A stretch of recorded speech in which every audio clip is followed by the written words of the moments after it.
दोस्तों आज की इस वीडियो में आप कुछ नया सीख के जाओगे। आज आपको पता चलेगा कि जिस शक्ति को तुम विषय सख्त होकर के हिलाकर के निकाल देते हो वास्तव में उसमें कितनी शक्ति है और हमें ये घिनौना काम क्यों नहीं करना चाहिए। आपसे रिक्वेस्ट है कि चैनल को सब्सक्राइब करें और वीडियो को लाइक करें। एक बार की बात है कि स्वामी दयानंद सरस्वती जी जालंधर में ब्रह्मचर्य की महिमा पर उपदेश कर रहे थे कि ब्रह्मचर्य में बड़ा बल है। जो लोग बाल अवस्था में ब्रह्मचारी रहते हैं उनका हृदय, मस्तिष्क और शरीर बलवान होता है। वे स्वस्थ रहते हैं और बड़ी आयु भोगते हैं। वे जो काम करना चाहते हैं कर लेते हैं। इस सभा में जालंधर का एक साहूकार विक्रम सिंह भी बैठा था। वह पूछने लगा, महाराज ब्रह्मचर्य से कुछ नहीं होता, केवल कहने की बातें होती हैं। स्वामी जी उस समय कुछ नहीं बोले और अपना उपदेश समाप्त हो जाने पर जब विक्रम सिंह अपनी बग्गी में बैठकर वापस चलने लगा तो स्वामी जी ने उसकी गाड़ी के पहिए को बलपूर्वक पकड़ लिया। बग्गी चलाने वाले ने घोड़े को बहुत चाबुक मारे परंतु घोड़ा आगे नहीं बढ़ पाया।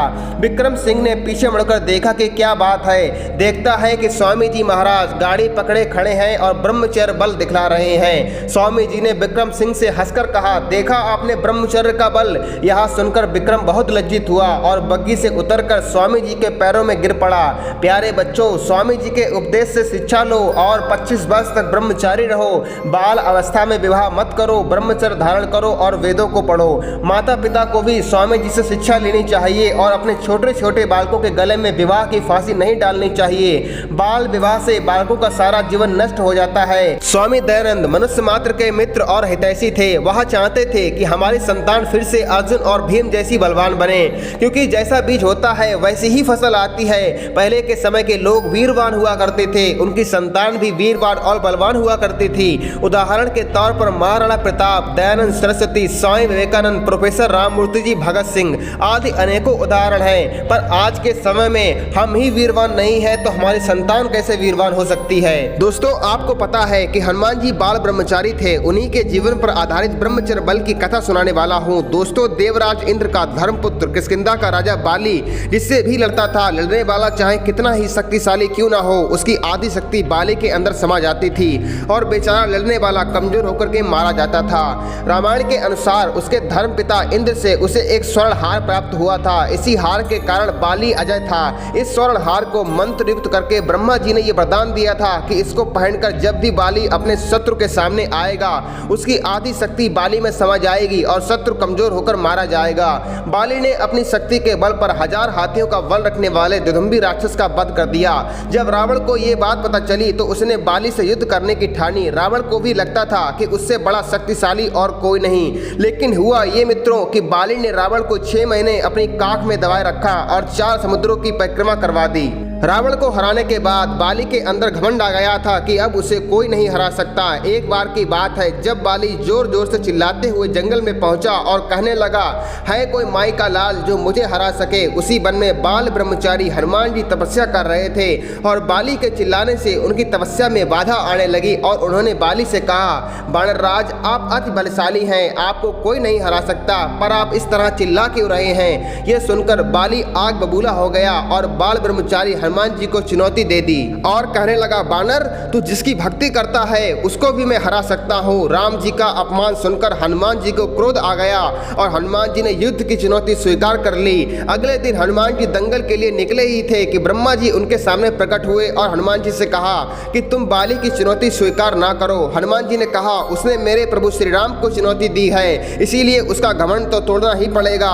ब्रह्मा जी ने कहा, ठीक है, लेकिन अपनी शक्ति का केवल 10वां भाग ही लेकर जाओ। हनुमान जी ने ये बात स्वीकार कर ली। दंगल के मैदान में हनुमान जी ने जैसे ही अपना पहला कदम रखा, हनुमान जी का आधा बल बाली के शरीर में समाने लगा और बाली को अपार शक्ति का एहसास होने लगा। उसे लगा कि उसे ताकत का खजाना मिल गया हो और चंद पलों के बाद बाली को लगने लगा कि मानो उसकी शरीर की नसें फटने वाली हो और रक्त बाहर निकलने वाला हो। तभी अचानक ब्रह्मा जी प्रकट हुए और उन्होंने बाली से कहा, अगर जिंदा रहना चाहते हो तो हनुमान जी से कोसों दूर चले जाओ, अन्यथा तुम्हारा शरीर निश्चित ही फट जाएगा। बाली को कुछ समझ नहीं आया, लेकिन वह ब्रह्मा जी को प्रकट देख समझ गया कि कुछ तो गड़बड़ है और वहां से तुरंत ही भाग खड़ा हुआ। तब जाके उसे थोड़ी राहत मिली। ब्रह्मा जी ने बाली को बताया कि मैंने सिर्फ हनुमान जी को उनकी शक्ति का 10वां भाग ही साथ लेकर तुम्हारे पास भेजा था। अगर वो अपना संपूर्ण बल लेकर मैदान में आते तो तुम्हारी क्या हालत होती। इसीलिए कहा जाता है आपन तेज संहारो आपे, तीनों लोग हाँकते कांपे। देखा दोस्तों आपने ब्रह्मचर्य का बल, ब्रह्मचर्य में अपार बल होता है, लेकिन अगर आपने हिलाने की बुरी आदत को नहीं छोड़ा तो आपको इस बल का अनुभव कभी नहीं होगा। इसीलिए खाकर के निकालने वाला काम मत करो।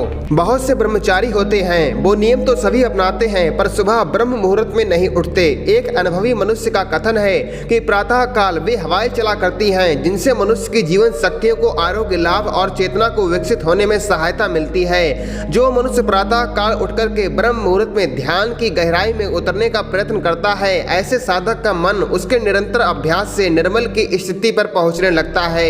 उसके शरीर में दिव्य ऊर्जा का संचार होता है। ब्रह्म मुहूर्त में किया गया ध्यान मनुष्य को ऊर्जा से भर देता है। हमारे शास्त्रों में इसकी गुरु महिमा लिखी गई है। मनु स्मृति में लिखा है ब्राह्मे मुहूर्ते बुद्धेत धर्मार्थ यानुचिंतेत काल कलेशांच तन्मूलान वेदत्मार्थमेव चा।